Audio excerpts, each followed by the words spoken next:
Nel recupero della 30ª giornata del girone I di Serie D, gara non disputata lo scorso 2 aprile per l'impraticabilità del Marco Salmeri, Milazzo e Vigor Lamezia non vanno oltre lo 0-0, un punto che serve probabilmente più ai calabresi che si allontanano dalla zona play-out. I mamertini invece devono rinviare per la terza gara consecutiva l'appuntamento con la vittoria che manca ormai dallo scorso 22 marzo. Dopo appena 3 minuti è il Milazzo a farsi vedere corso, prova la conclusione da fuori ma il pallone sfila di poco lontano dal bersaglio. È un primo segnale perché i locali continuano a spingere. All'11° Greco controlla il limite dell'area, si sistema il pallone e lascia partire un destro a giro sul quale è decisivo l'intervento in tuffo di Sabella. La Vigor Lamezia prova a reagire al 14°, si affaccia in avanti con Maimone che tenta la conclusione senza trovare lo specchio della porta. Il Milazzo però resta pericoloso e al 19° è Galesio a provarci con il destro, costringendo l'estremo biancoverde a un intervento tutt'altro che semplice. Passa appena un minuto e i mamertini tornano subito alla carica, cross dalla destra di Pipitone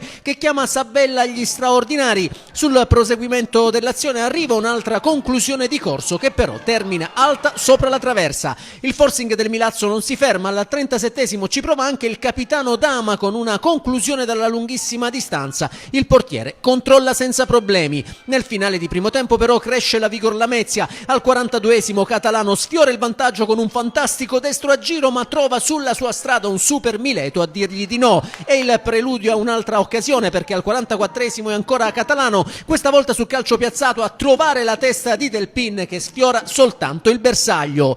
Nella ripresa parte forte la Vigor Lamezia, dopo 4 minuti sfiora subito il vantaggio con Maimone il cui colpo di testa sulla punizione di Catalano si stampa in pieno sulla traversa. Il Milazzo però non ci sta e risponde al 57° con Galesio che raccoglie la respinta della difesa e con il destro manca il bersaglio di poco.